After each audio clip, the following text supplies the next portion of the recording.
cerita-cerita yang berbau mistis, berbau sejarah. Kali ini aku mau buat sorry. Maksudnya kali ini aku mau mengangkat cerita dari Raja Aceh. Kisah Raja Aceh dengan oh my god.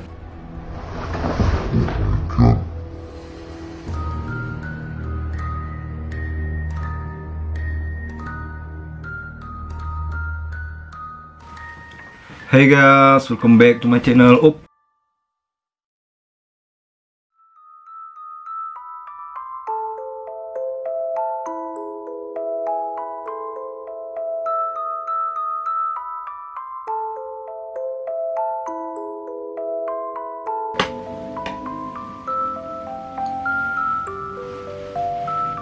Oke guys, ada kesalahan teknik, tiba-tiba lampunya bergerak jatuh ya.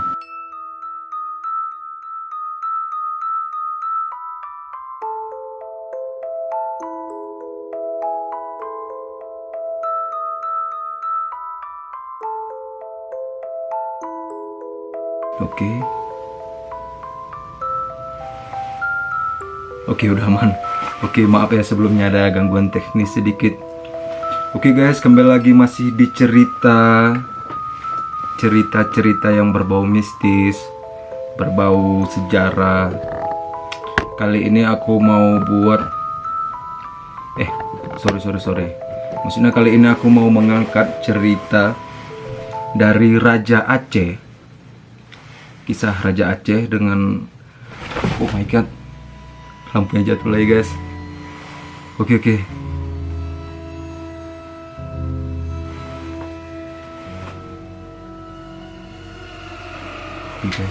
maaf ya.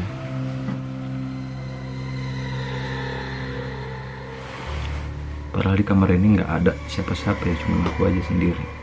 Tapi kok lampunya biasanya nggak pernah bermasalah gini guys.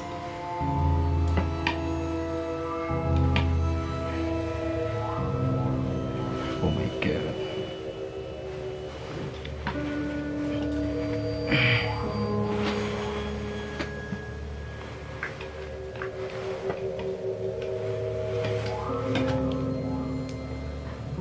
Oke.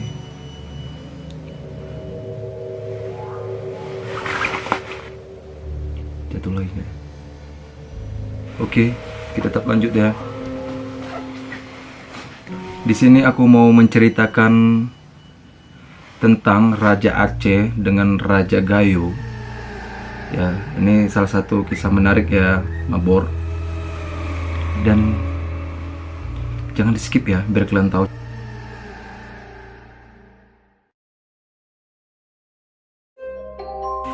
Di sini aku akan munculkan visual juga ya, visual tapi nggak menggunakan pena hitam putih, tapi aku di sini menggunakan kanvas biar kalian bisa melihat dan menikmati lukisan. Tuh, ini sekedar kisah aja ya, kita nggak tahu real apa enggaknya. Oke Mabor, jadi di sini cerita rakyat di dataran tinggi Gayo mengenai cerita gajah putih. Sebelumnya kalian udah pernah dengar nggak cerita gajah putih? Belum ya kan? Makanya di sini aku mau ceritakan plus lengkap dengan bentuk visualnya. Oke, pada masa lalu di dataran tinggi Gayo tinggal dua orang kakak beradik, yakni Sengeda dan Benemeria. Nah, jadi di daerah dataran tinggi Gayo itu ada namanya daerah Benemeria. Nah, inilah asal mulanya kenapa dinamakan Benemeria. Suatu hari, kedua kakak beradik itu menanyakan kepada ibunya siapakah keluarga mereka sebenarnya.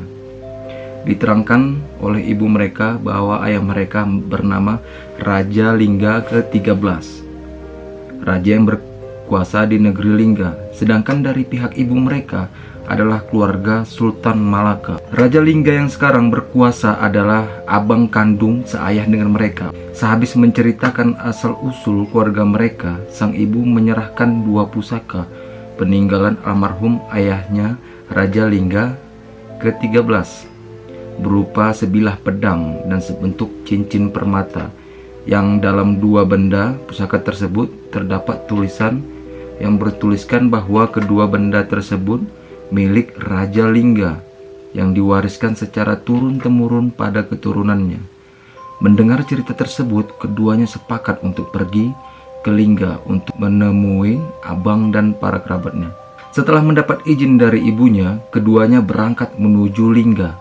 Sesampainya di sana, dengan diantar oleh penguasa setempat, keduanya menghadap Raja Lingga ke-14. Dengan hati penuh sukacita, di halaman Umah 7 Ruang, tempat Raja Lingga 14. Oke, jadi sedikit ya guys, yang dimasukkan Umah 7 Ruang, tempat Raja Lingga itu rumah adat Gayo. Ya, seperti ini gambarnya. Oke, di halaman Umah 7 Ruang, tempat Raja Lingga 14 bertata, mereka sangat terkagum-kagum akan keindahan tempat tersebut. Di hadapan raja dan para pembesar kerajaan Lingga lainnya, mereka menceritakan maksud kedatangan mereka yang ingin bertemu dengan saudaranya dan juga para kerabat yang lain. Diceritakan pula bahwa mereka adalah anak dari Raja Lingga ke-13 dan juga keturunan keluarga Sultan Malaka. Tidak lupa, mereka memperlihatkan pusaka pemberian ibu mereka kepada para hadirin sebagai bukti bahwa mereka keturunan Raja Lingga ke-13. Mendengar pengakuan dari kedua kakak beradik tersebut, seluruh hadirin terharu dan merasa bersyukur bahwa keluarga mereka telah kembali. Namun dalam beberapa saat mereka terkejut akan ucapan raja yang menuduh mereka berbohong. Menurut raja, mereka bukanlah keluarga Raja Lingga ke-13.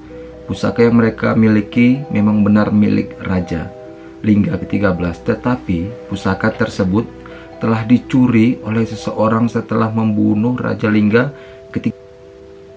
Mendengar tuduhan tersebut, tentunya kedua kakak beradik terkejut, bukan kepalang. Mereka sangat sedih bahwa mereka dituduh membunuh ayah mereka. Atas dasar itu, Raja pun memutuskan hukuman para keduanya berupa hukuman mati. Mendengar titah raja yang demikian, seluruh hadirin sangat terkejut. Para pembesar kerajaan berusaha meluruskan permasalahan dan meyakinkan raja bahwa kedua kakak beradik tersebut memang benar-benar anak Raja Lingga ke-13. Dengan segala cara, para hadirin yang terdiri dari para pembesar kerajaan dan kerabat istana membujuk raja untuk merubah keputusan.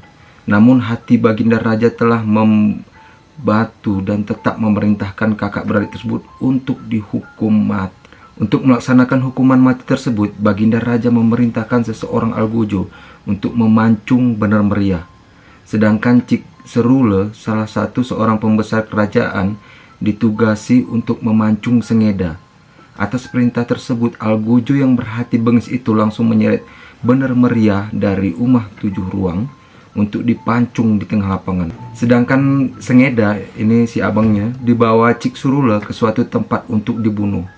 Dalam perjalanan ke tempat tersebut, hati Sengeda hancur lebur menyaksikan kepergian saudaranya benar meriah di tangan algojo atas perintahnya raja yang tamak. Sengeda telah pasrah dibawa kemanapun oleh Cik Serule. Tanpa diduga sebelumnya oleh Sengeda, ternyata Cik Serule tidak membunuh Sengeda, bahkan menyembunyikan Sengeda. Oke, berarti mungkin nggak tega ya si Cik Serulenya ini untuk membunuh si Sengeda. Untuk membuktikan bahwa perintah dari baginda Raja Lingga ke-14 telah dilaksanakan, Cik Serule meminta pakaian yang dikenakan Sengeda dan melumuri pakaian tersebut darah binatang. Cik Serule memerintahkan Sengeda untuk tidak pergi meninggalkan tempat persembunyian sampai beliau datang menjemputnya. Setelah merasa aman, Cik Serule keluar dari tempat persembunyiannya dengan membawa pakaian Sengeda yang telah berlumuran darah. Di tengah perjalanan Umah 7 Ruang, Cik Serule bertemu dengan sahabat-sahabatnya yang memprotes keputusan raja namun tidak berani membantahnya.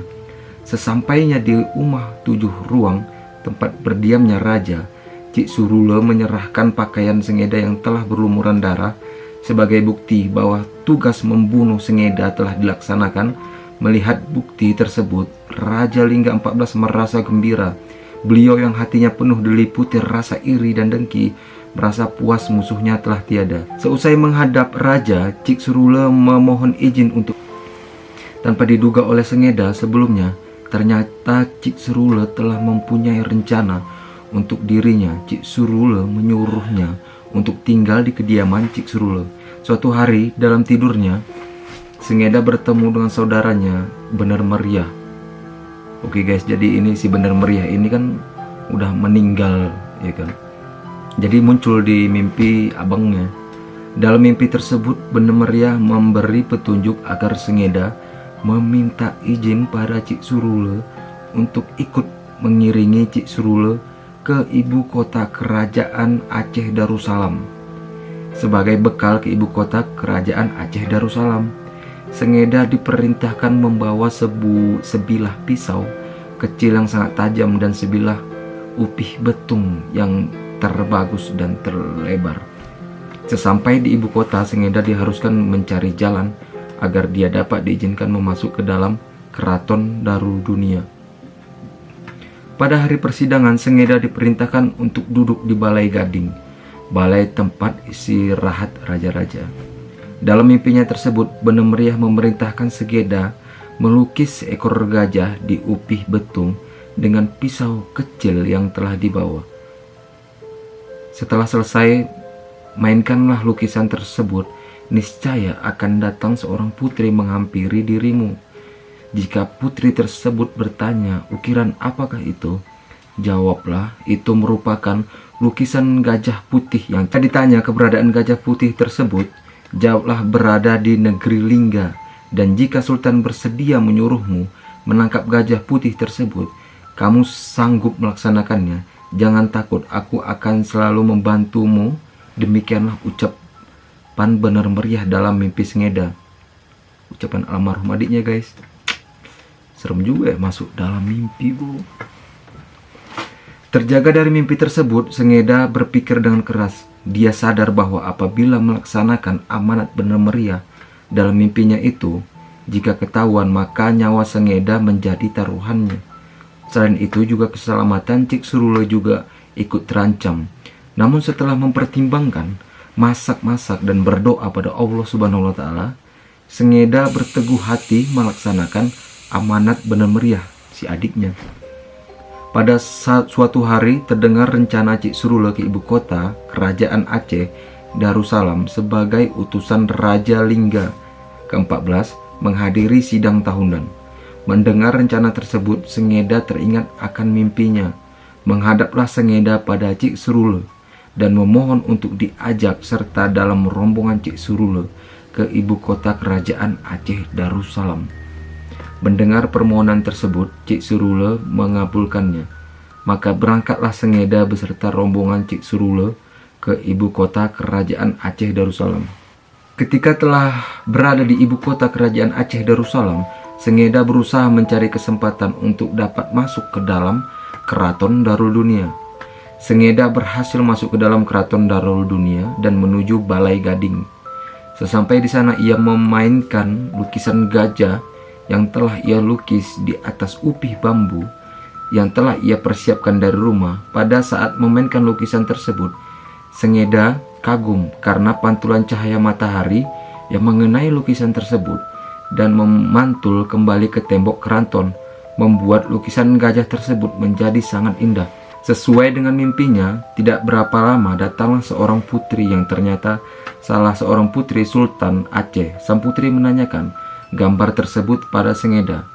Diceritakan oleh Sengeda tentang gajah putih sesuai dengan petunjuk Bener Meriah si adiknya itu. Dalam mimpinya mendengar cerita Sengeda, hati sang putri terpikat dan memohon pada ayahnya Sultan Aceh Darussalam untuk memerintahkan Cik Surule membawakan si gajah putih. Mendengar permintaan Sultan Aceh, Cik Surule bingung, bukan kepalang karena dia tidak mengetahui pengetahuan sama sekali tentang gajah putih. Oke guys, berarti gajah putih ini belum tahu ya benar apa adanya. Makanya Cik Surule ini pun bingung ya kan, pas diminta sama Sultan Aceh gajah yang dimaksud.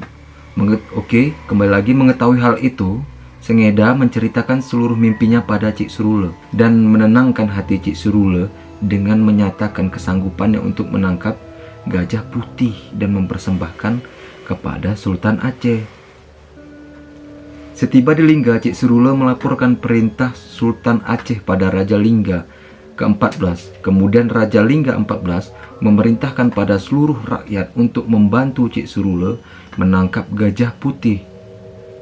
Untuk menangkap gajah putih di Rimba Gayo, Sengeda memohon pada Cik Surula mengadakan kenduri sekedarnya dan berdoa di makam saudaranya Bener Meriah. Selain itu juga Sengeda meminta pada penduduk kampung yang akan ikut menangkap gajah putih untuk membawa berbagai macam alat musik untuk dimainkan setelah berdoa di makam Bener Meriah. Ketika mereka sedang asik menari dan memainkan musik, tiba dari arah rumpun bambu muncul seekor gajah yang besar dan cantik. Melihat hal itu, Sengeda memerintahkan para penduduk untuk terus memainkan tarian tersebut dengan hati yang ikhlas. Mendengar suara alunan musik dan gerak tari yang ritmis tersebut, gajah putih bagaikan tersihir. Sengeda dan didampingi Cik Surula menghampiri gajah putih yang telah jinak tersebut untuk menangkap dan mengikatnya. Oke guys, jadi di sini nggak secara langsung bahasanya gajahnya itu muncul tiba-tiba ya. Oke, kembali lagi. Keberhasilan Sengeda dan Cik Surula menangkap gajah putih membuat hati Raja Lingga ke-14 berbunga-bunga membayangkan hadiah yang akan ia terima. Singkat cerita, sampailah rombongan ke hadapan Sultan Aceh. Melihat gajah putih yang diinginkan putri, Sultan merasa gembira hatinya. Atas keberhasilan tersebut, Sultan memberikan hadiah dalam upacara kebesaran. Sebelum acara penyerahan hadiah dilaksanakan, Raja Lingga ke-14 menghampiri gajah putih untuk memamerkan pada seluruh negeri bahwa dia telah berhasil menangkap gajah putih. Pada hari pemberian hadiah, Sultan Aceh yang bijaksana sangat tertarik akan kisah Sengeda yang telah berhasil menangkap gajah putih. Maka ditanya pula asal-usul Sengeda.